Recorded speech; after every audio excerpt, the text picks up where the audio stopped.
You want to learn how to be consultative in your sales process? Then you got to learn how to sell like a consultant. I'm going to show you how to do that using one three-letter word today on this episode of the Do This Sell More Show. Hi, it's Dave Lorenzo. This is the Do This Sell More Show. I want to welcome you to the show today. We are talking about how you can be consultative in your sales process. That's right. What does that mean? It means you get to the underlying motivation and you use the motivation, the reason why people are purchasing what they're purchasing, to help close the deal. I'm going to give you 6 examples of how using the word why means everything in your consultative sales process. Before we do that, I want to ask you for a favor. Each show, we take your questions and I answer one of your questions. You'll see me do it today at the end of our show.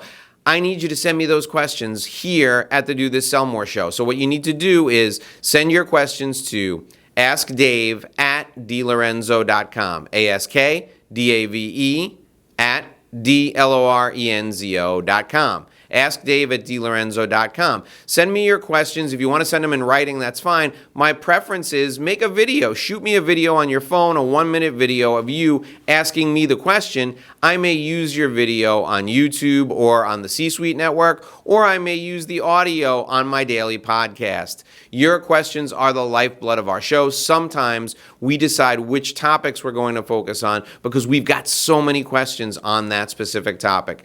Thanks for joining me. Thanks for being a member of our community. And please send me your questions. All right, let's talk about the word why and how it becomes the key focus in consultative sales. The reason why people do things is very, very important, but the emotion behind the reason is their motivation. That's what we want to figure out because we want to be able to use that to close the deal. So let me give you an example. You walk into the meeting, you look at the client and you say, "Thanks for inviting me in here. Why are we meeting today?" And they're going to tell you why they set up the meeting or whatever. And then you say, "Okay, why is this a problem for you? And why do you want to solve it? And why are you worried about it? And why is now the right time? Of all the times to solve this problem, why now? And why are you talking to me specifically? And why do you believe that when we work together, we're going to be successful?" These questions, these 6 questions, are great examples of using the reason why in order to close the deal. Now, you can't sit there and sit back in your chair and go, "Why am I here? Why is this a problem? Why do you need to solve it? Why are you worried about it? Why now? Why are you talking to me? And why are we going to be successful?" If you just rattled off those questions, you'd look like an idiot. You'd look like a fool. You'd look like a moron. I don't want you to do that. What I want you to do is I want you to use each of these questions when it's appropriate. So you sit down and you say, "Thanks for inviting me in. So tell me, why are we meeting today?" And they give you the reason why we're meeting. And then you say, "I get it. Okay. Why is this a problem?" And then they're going to say, "Well, what do you mean? Explain the nature of the problem to me. What happens here?" And they'll tell you why it's a problem. Now, the first time you ask that question, you may not get the real answer. You may get symptoms and not the underlying problem itself. So you're going to probe a little deeper, and then you're going to ask my second question. You're going to say, "Well, why do you want to solve it?" Let me give you a kind of a role play. I walk in and I say, "Thanks for inviting me over. Why are we meeting today?" And they say, "Well, we need more revenue. We got to get more clients in the door." And I say, "I get it. Tell me, why is this a problem? I look around and your offices look really nice. It looks like you're in pretty good shape here. Why is this a problem?" And they say, "Well, not today. We've got good business today. We're worried about next year. Here's the reason why. There's a change in the law. It's going to really prevent us from doing about 20% of what we currently do. So we want to replace 20% of our business next year." So now you've got some ammunition. You know what their motivation is. And when it's time to close the deal, you can use that. So you say to them, "Okay, I understand why this is a problem. Why are you looking to fix it? Why are you looking to solve it? I mean, your current clients, you could easily pick up 20% of the business from them. You don't need new clients. Why are you looking to solve this?" And they may have a really good answer. They may say something along the lines of, "Well, our current clients are great, but we don't want to count on that growth. That needs to be bonus growth. We want 20% new business next year." I get it. I understand. why are you worried about it? I mean, why is this keeping you up at night? And they'll say, well, it's keeping us up at night because we've looked at some of the pipeline reports, and it's a lot worse than we originally anticipated. So now you've got some real information. Not only do they have a problem, not only do they need to solve the problem, they don't just want to solve the problem, they need to solve the problem. But if they don't solve the problem, there's some urgency. They're going to have a huge problem because their sales will be off by 20% next year. And you look at them and you say, okay, I get it. Why now? Of all the times to solve this, you could have solved it 2 years ago, you could have solved it last year. Why now? And then you're really going to find out some motivation, and you're going to find out about urgency. You're going to hear things like, well, like I said, the pipeline needs to be full next year, but our chairman is really focused on this because on the earnings calls, the analysts are beating him up because he had no plan to address this, and we're hoping you could help. Now you've got some ammunition again when you go to close the deal. And then you say to them, why are you talking to me about this? When you ask that question, they're going to sell you on you. You're going to hear things like, well, you came highly recommended. 15 people told us we had to call you. I watched every video on your website, and it seems like you make so much sense when you speak on this subject. And we saw the testimonial from Joe Smith, that we've worked with Joe Smith. He's the man. If he likes you, then we'll like you too. Great. They're already selling you on taking them on as a client. Then finally, why do you believe we will be successful? Why do you believe we will be successful?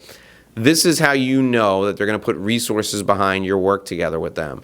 They'll say things like, well, we're going to take your product and give it to all of our salespeople because that will increase their sales by 20% and we'll be set. So you know they're already thinking bigger. You know that they're already committed to this. You know in their mind they've already closed this deal. They're already engaged with you in their mind. That is a huge thing when you go to price the engagement and when you know how hard you need to push to close. So how do you use these questions when you go to close? Well, you take their answers from these questions that you've asked them verbatim, and you use it to close the deal very subtly. So you say to them, all right, Mr. Smith, I've given you 3 options here. You said this was a problem now because your pipeline, you need to replace 20% of the people in your pipeline. That tells me that we got to get going today. So here's the contract. If we get started today, there's a really good chance by the first of the year, we'll be pretty far down the road on this project. If we don't start now, I can't guarantee that by the first of the year, we'll be further down the road and you may be starting from scratch. You use their words to help close the deal. Well, Mr. Smith, you told me that you thought I was the best to solve this, and I know that you said that the price was a little bit higher than your budget, but think about the return on investment, and remember, the return on investment is almost guaranteed because you said it yourself, I'm the man to work on this. So let's sign the agreement, hand me the check, let's get started. You see how easy it is to use the words that they've shared with you in answering your questions to close the deal. Why are you worried about this? Well, I'm worried about this because if I don't solve it, my chairman's going to be breathing down my neck, and if he's breathing down my neck, I could be in big trouble. Okay, so you're not sleeping at night because your boss is breathing down your neck. Sign the agreement. Let's get to work. You can report on my progress with you every week to him. He'll feel good knowing that progress is being made, and you don't have to worry anymore. You can sleep at night. The reason why is everything in sales, and it's everything to closing deals. That's the consultative sales process. That's how you sell like a consultant. That's how we sell consulting services all day long. Learn from my process in consulting. I ask a lot of why questions because I use the information to help motivate the client to close the deal because I've got the motivation from them. They're really essentially motivating themselves. Now it's the time in our show where we answer a question from a member of our audience, and today's question comes from Melissa in Oklahoma. Melissa asks, Dave, what is the best time to take questions from members of the audience when I'm giving a speech? Oftentimes, people interrupt me and ask questions, and it gets me thrown off. Is it best just to leave the questions to the end? Well, Melissa, thank you for your question. This is something that comes up a lot when I teach my clients how to deliver presentations in order to help them sell more products and services. Now, our approach when we deliver presentations is we don't sell right from the stage unless, of course, it's a pitch meeting. What we do is we offer what I call a honeypot. We offer a special report or a free video course or access to an online website or something for the people in the audience so they can educate themselves further on the topic. Now, in order to get them to opt in, we have to receive their business cards or their contact information. So here's how I use the question time in the speech to also get the contact information.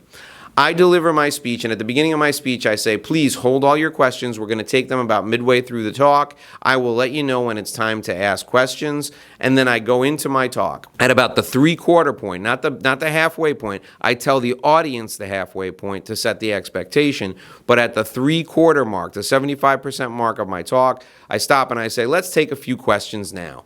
I have time to take about 2 or 3 questions, and then I take 3 questions, and then I say, oh, and by the way, as I finish today, if you'd like to get my free report, it's absolutely free, no obligation, on the 5 things you need to know about blank, whatever the topic is, please pass your business cards to the center aisle. Pass them there now. I will pick them up as soon as I finish my talk. So once the talk is over, you'll see me running down the center aisle. I'll pick up all your business cards. If you have any questions, just meet me in the back of the room, and I'll answer your questions as I continue to collect business cards. And then I answer the questions. And then once I've taken 3 questions, maybe you can squeeze in 4 depending on the time, I go back into my talk and I give my final closing story. It's usually a strong story. I get a rousing round of applause, and then I run down the center aisle picking up all the business cards, and I go to the back of the room and I talk to people in the back of the room as I collect a few additional business cards. What this does is it does a couple of things. It prevents people from interrupting you during the time in your talk. You never want to take questions from a big crowd in the middle of your talk. It also stops you from answering questions at the end of your talk. You never want to finish a talk by answering questions. If you're using my honeypot method to get the people's contact information, answering questions at the end of the talk is going to screw that all up. People are going to leave while the questions are being asked. You won't get the business cards. So what that does is it makes people focus on giving the business cards to the person who's on the center aisle so you can pick them up. And they think they're doing it at the middle of the talk, so they think it's halfway over. Then when the talk is done, if anybody's forgotten, they can follow you to the back of the room and give you the business card there. The other thing it does is it finishes on a high note. The talk is finished in a strong, strong way, and everyone feels good about the experience they had when you guys were sitting in the room listening to me speak.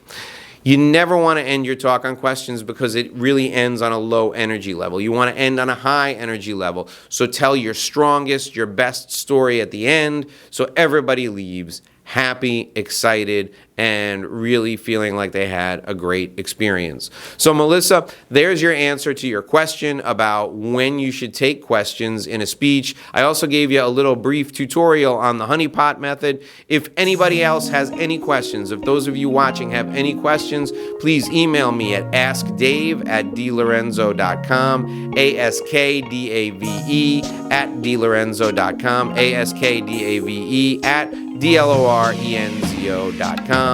I'm Dave Lorenzo. Until tomorrow, remember, if you do this, you will sell more.